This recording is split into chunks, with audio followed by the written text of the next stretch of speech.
بسم اللہ الرحمن الرحیم۔ محترم سامعین، ناظرین و ویورز، السلام علیکم ورحمۃ اللہ وبرکاتہ۔ امید ہے آپ اللہ تعالیٰ کے فضل و کرم سے خیریت سے ہوں گے۔ اللہ تعالیٰ آپ کو، آپ کے اہل خانہ کو ہمیشہ اپنے حفظ و امان میں رکھے، آمین۔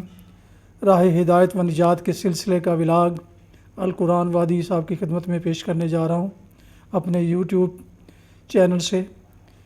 اگر آپ نے ابھی تک اسے سبسکرائب نہیں کیا تو پلیز سبسکرائب کر لیں، اور اگر کر لیا ہے تو آپ کا بہت بہت شکریہ۔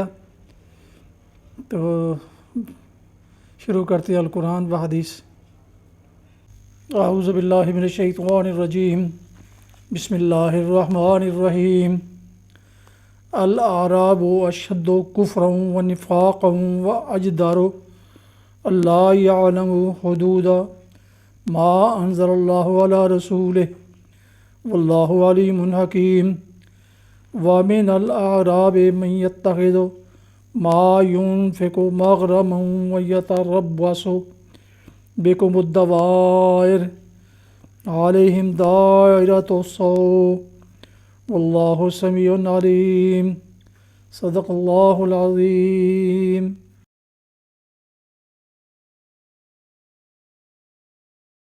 سورہ توبہ کی آیات 97 اور 98 کی تلاوت آپ نے سماعت فرمائی۔ اس کا اردو ترجمہ پیش کرتا ہوں۔ الاعراب اشد کفرا و نفاقا و اجدر اللہ یعلم حدود ما انزل اللہ علی رسولہ۔ یہ بدوی عرب کفر و نفاق میں زیادہ سخت ہیں، اور ان کے معاملہ میں اس امر کے امکانات زیادہ ہیں کہ اس دین کے حدود سے ناواقف رہیں جو اللہ نے اپنے رسول پر نازل کیا ہے۔ اللہ سب کچھ جانتا ہے اور حکیم و دانا ہے۔ ان بدویوں میں ایسے لوگ موجود ہیں جو راہ خدا میں کچھ خرچ کرتے ہیں تو اسے اپنے اوپر زبردستی کی چٹی سمجھتے ہیں، اور تمہارے حق میں زمانہ کی گردشوں کا انتظار کر رہے ہیں کہ تم کسی چکر میں پھنسو تو وہ اپنی گردن سے اس نظام کی اطاعت کا کلاوہ اتار پھینکیں جس میں آپ نے انہیں کس دیا ہے، حالانکہ بدی کا چکر خود انہی پر مسلط ہے، اور اللہ سب کچھ سنتا اور جانتا ہے۔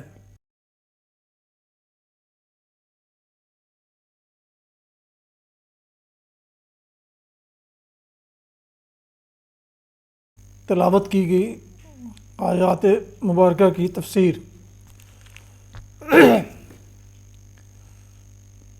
اس دین کے حدود سے ناواقف رہیں جو اللہ نے اپنے رسول پر نازل کیا ہے۔ جیسا کہ پہلے بیان ہو چکا ہے کہ یہاں بدوی عربوں سے مراد وہ دیہاتی و صحرائی عرب ہیں جو مدینہ کے اطراف میں آباد تھے۔ یہ لوگ مدینہ میں ایک مضبوط اور منظم طاقت کو اٹھتے دیکھ کر پہلے تو مرعوب ہوئے، پھر اسلام اور کفر کی آویزشوں کے دور ان میں ایک مدت تک موقع شناسی ابن الوقتی کی روش پر چلتے رہے۔ پھر جب اسلامی حکومت کا اقتدار حجاز و نجد کے ایک بڑے حصے پر چھا گیا اور مخالف قبیلوں کا زور اس کے مقابلہ میں ٹوٹنے میں لگا، تو ان لوگوں نے مصلحت وقت اسی میں دیکھی کہ دائرہ اسلام میں داخل ہو جائیں، لیکن ان میں کم لوگ ایسے تھے جو اس دین کو دین حق سمجھ کر سچے دل سے ایمان لائے ہوں اور مخلصانہ طریقہ سے اس کے تقاضوں کو پورا کرنے پر آمادہ ہوں۔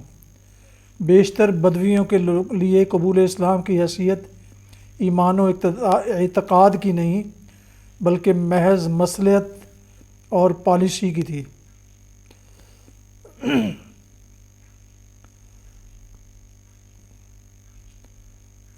ان کی خواہش یہ تھی کہ ان کے حصہ میں صرف وہ فوائد آ جائیں جو برسر اقتدار جماعت کی رکنیت اختیار کرنے سے حاصل ہوا کرتے ہیں، مگر وہ اخلاقی بندشیں جو اسلام ان پر عائد کرتا تھا، وہ نماز روزے کی پابندیاں جو اس دین کو قبول کرتے ہی ان پر لگ جاتی تھیں، وہ زکوٰۃ جو باقاعدہ تحصیلداروں کے ذریعہ سے ان کے نخلستانوں اور ان کے گلوں سے وصول کی جاتی تھیں، وہ ضبط و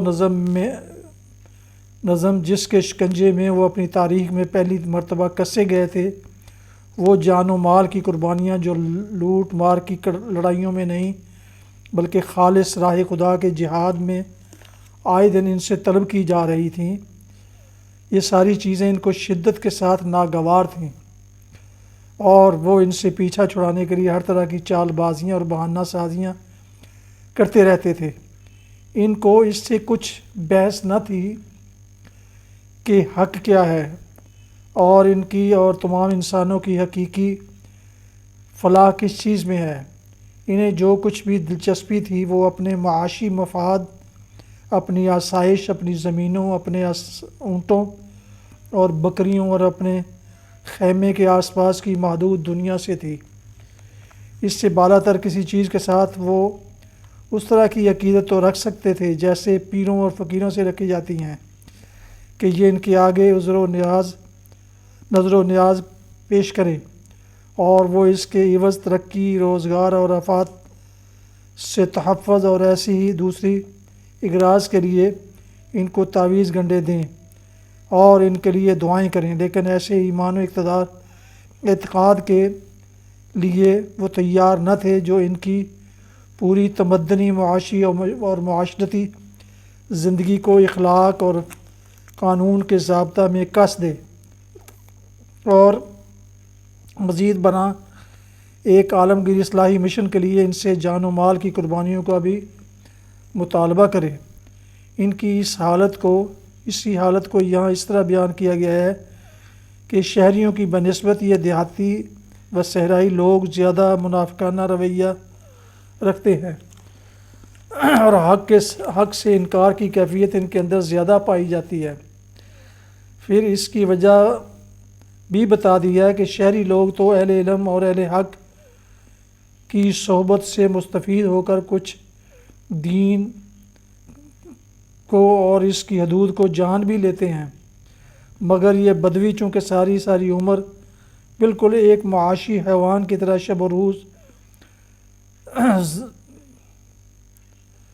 رزق کے پھیر میں ہی پڑے رہتے ہیں، اور حیوانی زندگی کی ضروریات سے بلند تر کسی چیز کی طرف توجہ کرنے کا انہیں موقع ہی نہیں ملتا، اس لیے دین اور اس کے حدود سے ان کے ناواقف رہنے کے امکانات زیادہ ہیں۔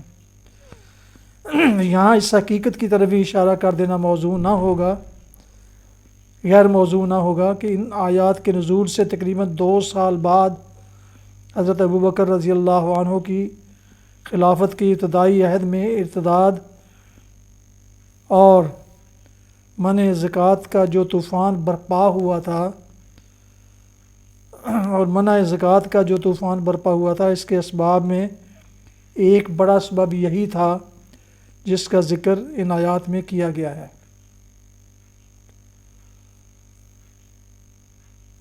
ایسے لوگ موجود ہیں جو راہ خدا میں کچھ خرچ کرتے ہیں تو اسے اپنے اوپر زبردستی کی چٹی سمجھتے ہیں، مطلب یہ ہوا کہ جو زکوٰۃ ان سے وصول کی جاتی ہے اسے یہ ایک جرمانہ سمجھتے ہیں۔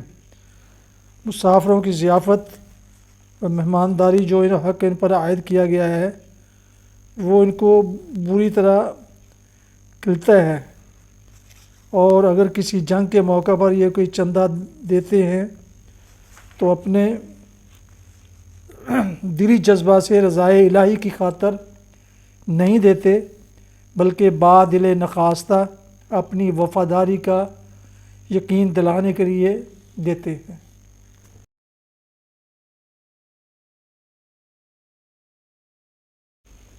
حدیث مبارکہ حضرت ابو ہریرہ رضی اللہ عنہ سے روایت ہے، بے شک رسول اللہ صلی اللہ علیہ وسلم سجدے میں یہ دعا پڑھا کرتے تھے، اے اللہ میرے تمام گناہ چھوٹے اور بڑے، پہلے اور پچھلے، اعلانیہ اور پوشیدہ معاف فرما دے، آمین۔ صحیح مسلم کتاب الصلاۃ حدیث نمبر 483۔ فوائد۔ نبی کریم صلی اللہ علیہ وسلم کے اللہ نے اگرچہ اگلے پچھلے تمام گناہ معاف کر دیے تھے، لیکن پھر بھی اللہ کی عظمت و جلالت کے پیش نظر اس سے اپنی کوتاہیوں کی مغفرت طلب فرماتے رہتے تھے۔ اس میں ہمارے لیے بڑا سبق ہے۔ وہ پاک ہونے کے باوجود اللہ کے عذاب سے خوف زدہ تھے، اور ہم سر تا پا گناہوں میں غرق ہیں، لیکن اللہ کے خوف اور اس کی گرفت سے بے خوف ہیں۔ اللہ تعالیٰ سمجھنے اور عمل کرنے کی توفیق عطا فرمائے۔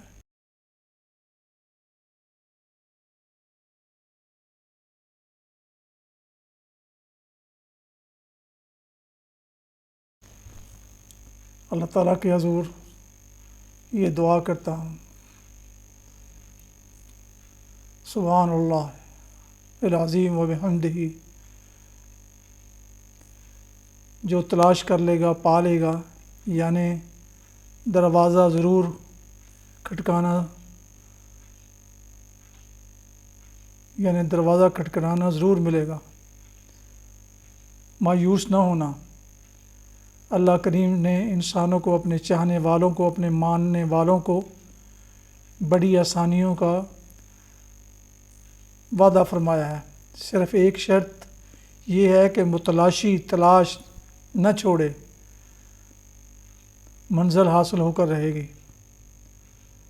دعا ہے کہ اے اللہ، تیرا شکر ہے کہ تو نے ہم کو کالی رات کے اندھیرے سے نکال کر ایک اور روشن دن ہمیں عطا فرمایا۔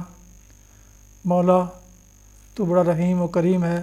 یا اللہ، اس طرح ہمیں مشکلات سے نکال کر آسانی عطا فرما، ہمیں ہدایت عطا فرما، ہمیں گناہوں سے محفوظ فرما۔ یا اللہ کریم، ہمارے مرحومین جن میں ہمارے والدین، آباء و اجداد، اعزاء و اقارب، دوست و احباب، شیوخ و اساتذہ اور تمام مسلمین مسلمات جو ایمان کے حالت میں اس دنیا سے انتقال فرما گئے ہیں، یا اللہ ان سب کی مغفرت فرما، ان کی کوتاہیوں کو نظر انداز فرما، ان کے سیئات کو معاف فرما اور حسنات کو قبول کر لے، اور انہیں جنت الفردوس میں جگہ عطا فرما۔ آمین۔ یا اللہ، جو جنتا ہے ان کو ایمان کی سلامتی کے ساتھ صحت کی دولت عطا فرما۔ یا اللہ، جو بیمار ہیں گھروں میں، ہسپتالوں میں، جہاں کہیں، یا اللہ ان کو شفاء کاملہ و عاجلہ عطا فرما۔ بے اولادوں کو نیک صحت مند اولاد، اور جوان بچیوں کو رشتے اور نیک رشتے، اور بے روزگاروں کو حلال روزگار عطا فرما۔ ہم سب کو دنیا و آخرت کی آسانیاں پیدا فرما۔ قبر کے عذاب، دوزخ کی آگ سے محفوظ فرما۔ جان کنی کے وقت آسانی پیدا فرما، اور برزخ کا جو پیریڈ ہے وہ خیر و برکت سے گزارنا۔ آمین یا رب العالمین۔ لا الہ الا اللہ۔ محترم ویورز، یہ تھا راہ ہدایت و نجات کے سلسلے کا ولاگ القرآن و حدیث، جس میں آج سورہ توبہ کی آیات مبارکہ 97 اور 98 کی تلاوت، ترجمہ و تفسیر بیان کی گئی۔ اس کے علاوہ ایک حدیث مبارکہ بھی آپ کی خدمت میں پیش کی گئی۔ ولاگ ختم کرنے سے پہلے ایک دفعہ پھر گزارش ہے کہ اگر آپ نے ابھی تک میرے یوٹیوب چینل کو ابھی تک سبسکرائب نہیں کیا تو وہ سبسکرائب کر کے، لائک کر کے، بیل آئیکن کو ضرور پریس کر لیں، تاکہ آنے والے ایسے روحانی اور قرآنی ولاگز جو سراسر باعث خیر، باعث برکت اور باعث ثواب ہیں، وہ آپ تک اور دوسرے دوستوں تک جن کو آپ نے شیئر کیا ہے تو پہنچتے رہیں، باقاعدہ اور بروقت پہنچتے رہیں۔ اور جنہوں نے اسے سبسکرائب کر لیا ہے، میں ان کا انتہائی دل سے شکر گزار ہوں۔ اللہ تعالیٰ آپ کو، آپ کے اہل خانہ کو ہمیشہ اپنے حفظ و امان میں رکھے، آمین۔ اپنی دعاؤں میں پاک وطن، والدین، آباء و اجداد، اعزاء و اقارب، دوستوں کے علاوہ اس ناچیز کو بھی ان میں شامل فرمائیں، اس ناچیز کو بھی، جس کے لیے میں انتہائی شکر گزار ہوں گا۔ آج کا ولاگ اس دعا کے ساتھ ختم کرتے ہیں کہ آپ اور آپ کے اہل خانہ جہاں رہے خوش رہیں، شاد باد رہیں، آمین۔ السلام علیکم ورحمۃ اللہ وبرکاتہ۔ پاکستان زندہ باد۔ اللہ حافظ۔